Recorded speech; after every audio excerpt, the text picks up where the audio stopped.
कि साधारण सा लड़का, कल तक इसको कोई जानता नहीं था, खाने का ठिकाना नहीं, रहने का ठिकाना नहीं, पहनने का ठिकाना नहीं। आज वो लड़का अपनी निडरता के कारण इस राज्य में एक ऐसा माहौल बनाया है, इस बात को मानना होगा कि हम लोग विचारधारा हैं। लाइव चलाकर पूरे जनता को दिखाने लगते हैं कि क्या हो रहा है, नहीं हो रहा है। जनता के लिए नया रूल रेगुलेशन बनाएंगे। हम लोग उन व्यवस्थाओं को बदलेंगे जिन व्यवस्थाओं में अब तक हम लोग बंधे हैं।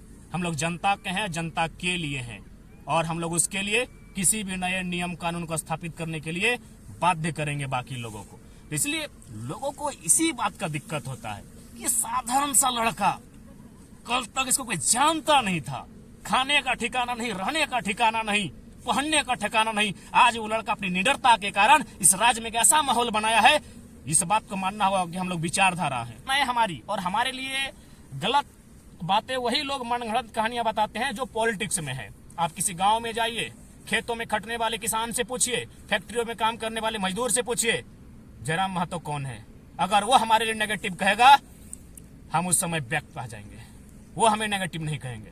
नेगेटिव कौन कहते हैं? जो पॉलिटिक्स में है, जो प्रखंड अध्यक्ष है, जो जिला अध्यक्ष है, जो मीडिया प्रभारी है, जिसका मोबाइल रिचार्ज होता है, जिसको 2 नली गली सड़क पुलिया मिलता है, तो जाहिर सी बात है वो अपने नेता का गुणगान करेगा ही।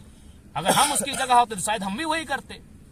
हमेशा बोलते हैं हम गिरिडीह के हैं, पारसनाथ और झुमरा के बीच के रहने के हैं, वहाँ के तलहटी के हैं, तो इसी के प्रवासी मजदूर का भी एक मामला पेपर कटिंग में आ रही है। उस पर भी आप लोग आगाज कब करिएगा? आप तो मुआवजा तो दे रहे हैं, उनको लेकर आंदोलन कुछ कीजिएगा, आवाज उठाइएगा। देखिए, क्योंकि प्रवासी जो विषय है वो कहीं ना कहीं हमारे जो सामर्थ्य का जो क्षेत्र है उससे कहीं ना कहीं अधिकार क्षेत्र जो है वो बाहर। अगर काशी राज्य का या देश का विषय होता ना तो बहुत सुलभता के साथ हम लोग यहाँ लेके आते।